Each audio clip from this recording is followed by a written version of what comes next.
We're down here today.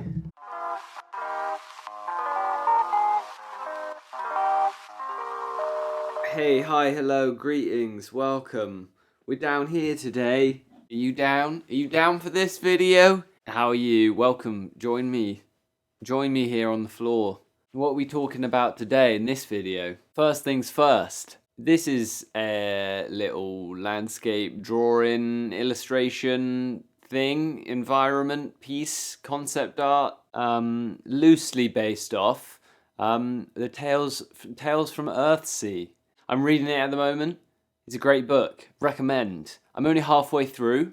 There's 4 stories, 4 short stories making up one book called the Earthsea Quartet, I think. And it's really great. It's amazing. I love it. It's so well written, so well done.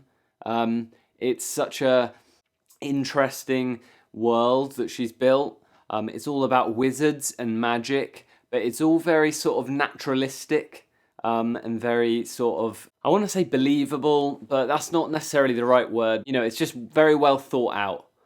She's got good reasonings behind why she does stuff. It's all very linked to, it's kind of spiritual, very linked to like nature. These wizards that go around. Writes about the importance of words. Like basically magic is all based on the power of words. So knowing the names of things and plants and creatures and objects and stuff is powerful. So the more, you know, it's basically an analogy of like knowledge. Like the more you know about stuff, the more sort of, the more you have control over things. It's set in a place where there's lots of different islands. You know, it's very coastal. There's lots of sea and ocean voyages and stuff. And wizards are known for their skills with controlling the wind and weather, which I like a lot. That's a really cool idea that I enjoy. So they're great sailors, captains of ships. Really find it's really good if they can get a wizard on board their ship. Because then they know that they can help them out if there's a storm. They can like subdue the storm, or they can use wind to help the sails. Very cool. I was inspired to do this drawing. I wanted to do it in my like nomad-y style, but I wanted it to be a sort of self-contained little piece. Maybe at the end, I'll show you some of my sketchbooks. Been a while since my last video. I've been through some turbulent times. You know, lots of ups and downs, lots of things going on. Finishing up the animation commission, that'll be done soon, I'll let you know. Still coming to the end of working on the little video app game as well. That's been coming along, so they're ending. Gonna be needing to start looking for some more work. In other news, our hamster died the other day, so that's quite sad. And our little flat is less rustly. It'll be okay. We'll be all right. It's just sad when stuff like that happens, isn't it? And it's okay to be sad. You know, sad things have got to be sad, or you wouldn't know what happy things are, eh? She was really cute. Her name was Tam. Also, I've been having a bit of a rough time at work. Work's been really, my part-time job that is in the shop. Retail life can be a difficult one, especially when people like me who just work there part-time, sort of, you know, come into confrontation with the people that are there, you know, that's their full-time job and that's what they do all the time. So yeah, it can be a little tricky to get on with managers sometimes. Just be kind to retail assistants. That's my message to you, you know. Be kind to everyone. Don't judge people by what they do necessarily. I mean, maybe there's some things that you can happily judge away, like oil salesmen, or bankers, or people who work on Wall Street. No offense to if you know a nice one. I've also been to Holland and Barrett's, which is a sort of food and vitamin, health food and vitamin shop, and I've got some vitamin B2. I went to the doctors, and I'm a little bit B2 deficient, so that's fun. Make sure you're eat good. I do eat well. It's strange that I've got this, to be honest. If your diet is missing one thing, I think taking vitamins is fine. Um, as long as the rest of your diet's healthy, then there's no problem, is it? This video is sponsored by vitamin B2. But yeah, they're all my words for you. Inktober, that's another thing. Inktober's going along.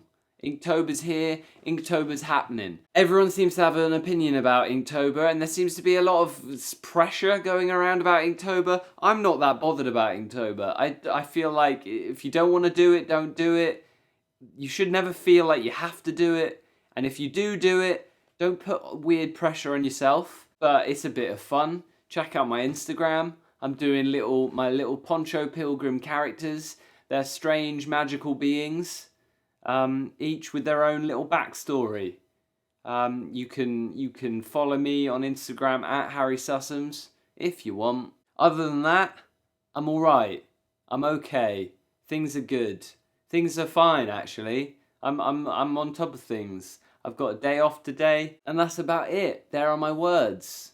Words. Words and pictures. That's what you come here for. The words and the pictures. I've always been fascinated with words, going back to the power of words, witchcraft, wizardry, and words.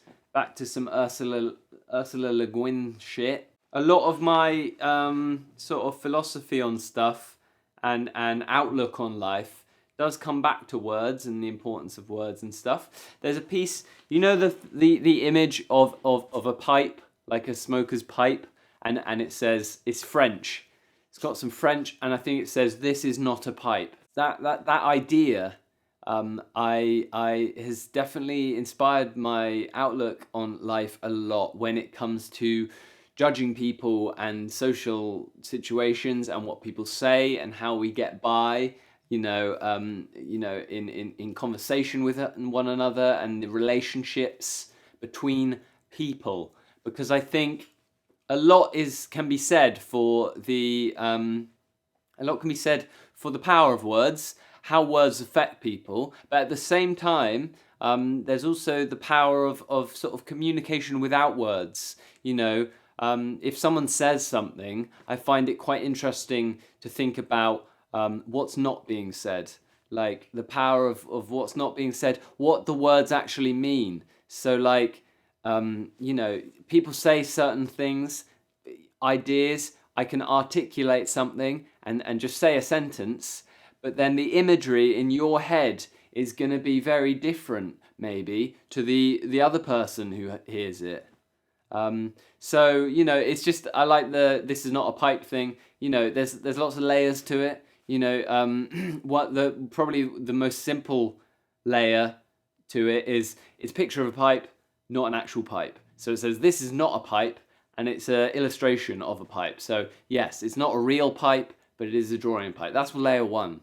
Layer two, we got the idea of words as symbols and not really meaning anything. So so another take is, it's obviously a pipe. There is a picture of a pipe there. That is what it is in reality. But the words say, this is not a pipe. So there's like a disconnect. Like the words aren't saying the truth. So in that way, it's an example of how words are used, and how I feel like a lot of the time, in general, words and writing, it's very hard to get. They seem quite clumsy. I feel like words can be quite clumsy tools of interpretation, and I think the most powerful form of communication and relationship building is what goes unsaid, what goes unspoken. So I think a lot of body language and mannerisms and things like that, and the sort of we're talking about the like almost spiritual realm of communication. We're all just waves. We're a wave of atoms happening, and then we've chosen to condense our communication down into just, little sounds that mean stuff.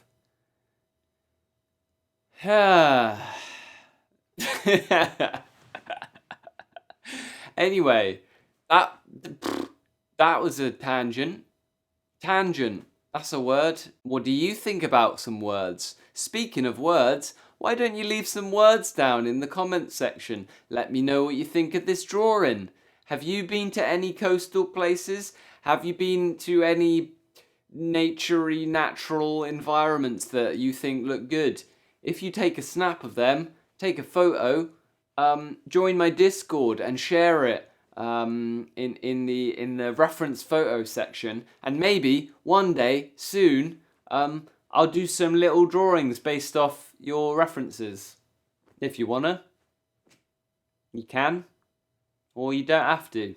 I don't know why I'm down here still. We're back. We're up here now. Thanks for being here. I found it fascinating. I watched the movie as well. So I'm reading the book, the Earthsea Quartet, but I read the Studio Ghibli film, and I was researching into that. Well, I was looking up that whole thing because it was Hayao Miyazaki's son that directed the film, and it was his first film that he directed. I think Hayao Miyazaki apparently walked out of the cinema in the first viewing, which has got to be. Yeah, Hayao Miyazaki's great, and Spirited Away is probably one of the greatest pieces of cinema ever, as are many Studio Ghibli films. But come on, dude. He's a bit of a... Come on. It's an alright film. It's not bad. It's not the best Studio Ghibli film.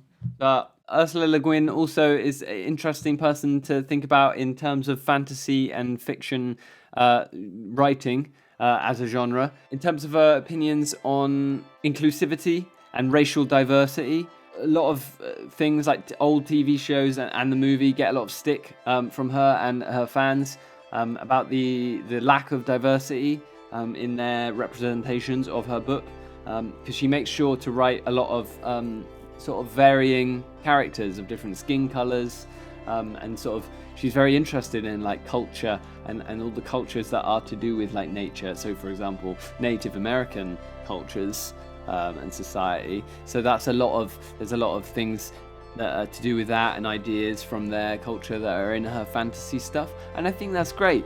I think I share a lot of my opinions on inclusivity and diversity with her, and I also like the idea of fantasy as it doesn't have to be just a bunch of white dudes in cloaks running around with swords. But you just got to make sure not to sort of not to just appropriate it for your own gain, but to just, you know, include it.